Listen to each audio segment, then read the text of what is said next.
Сондағы сөзін келтіреді Алла Тағала Ибрахим сүресінде.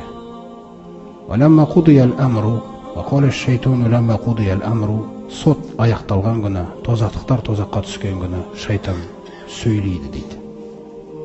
إِنَّ اللَّهَ وَعَدَكُمْ وَعْدَ الْحَقِّ Сөзсіз сендерге Аллах Тағала хақ уәдесін уәде еткен еді. Яғни не жәннатпен, не тозақпен аяқталасыңдар деген. Ақырет хақ деген нәрсені. وَوَعَدْتُكُمْ Мен де сендерге өз уәдемді бере бергем. Ертең істейсің, ертең істейсің.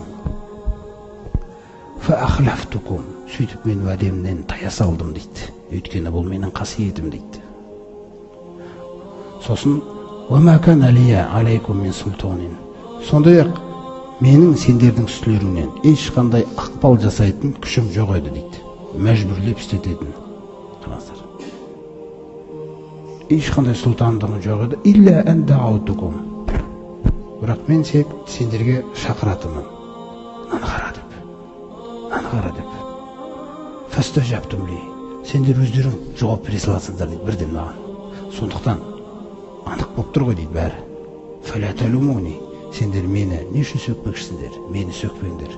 وَلُومُوا أَنْفُسَكُمْ деп айтады дейді. Өздеріңді сөгіңдер. Тағы бір нәрсені айтайын, ешқандай үміт жоқ бәрімізге бірге деп айтады екен. Ешқандай үміт жоқ енді бізге. مَا أَنَا بِمُصْرِخِكُمْ Мен сендерді құтқара алмаймын бүгін бітті. وَمَا أَنْتُمْ بِمُصْرِخِيَّ Сендер де мені мүлде құтқарамайсыңдар. Сосын бір нәрсені айтайын. Мен әрдайым сендерді дейді. Алламен қатар өзімді серік қылуға шақырған кезде дейді. Инни кафарту бима ашрактумуни мин қабл. Мен дүниеде жүргенде қанша сендерге сұнсам да дейді өзімді Алланың орнына. Қараңыздар. Мен сол кезде қарсы болатынмын дейді. Сол нәрсені негізі қаламайтынмын дейді мен. Бірақ көрейіш деп жасағанда сендер жауап бере салатын едіңдер дейді. Қараңыздар. Сондықтан бүгін инна золимина лахум азабун алим. Дұрыс. Алланың хақысына әділетсіз жасап мойындамағандардың барлығына қиналтушы азап бар дейді. Ва удхилаллазина аману келесі аятында әдемі нәрсе еді. Ал енді анау иман келтіргендер болса жәннатқа қоя беріледі дейді. Фи жәннатин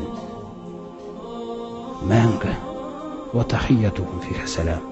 Сондай-ақ олардың жәннаттағы сөздері бір-бірімен сәлем болады дейді. Ассаламу алейкум деп, ассаламу алейкум деген нәрселер.